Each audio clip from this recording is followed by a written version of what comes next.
सबसे पहले ये बात सुनो, हमारा असम का सीएम सर का ये बात सुनो सबसे पहले।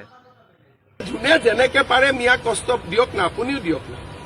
ৰিক্সাত উঠিলে 5 টকা ভাড়া হলে 4 টকা দিয়ে কষ্ট খালেহে অসমৰ পৰা যাব। ৰাতিটো 9টাত গৈছিলে, মইতো কওঁ মিয়াক কষ্ট দিব ৰাতি 12টাতো যাওক ক'ৰবাত যাব খুজিলে। এইবিলাক কোনো ইছ্যু টিছ্যু নহয়। হিমন্ত বিশ্ব শৰ্মা আৰু বিজেপিয়ে ডাইৰেক্ট মিয়াৰ এগেইনষ্টত আছে। আৰু এইবিলাক আমাক ইছ্যু বুলি কৈ কি লাভ হ'ব? আমিতো কৈয়ে আছো, আমিতো লুকোৱা নাই, লুকাইছো নেকি? আগতে এইবিলাক মানে ভয় কৰিছিলে, অমুক এটা নটিচ গৈ গ'ল, অমুক হৈ গ'ল। এতিয়া ময়ে চবকে এনকাৰেজ কৰো যে কষ্ট দি থাকক। কষ্ট নিদিলে যোৱাকালি মই চাই আহিছো দুলীয়াজানো গৈ পালেগৈ।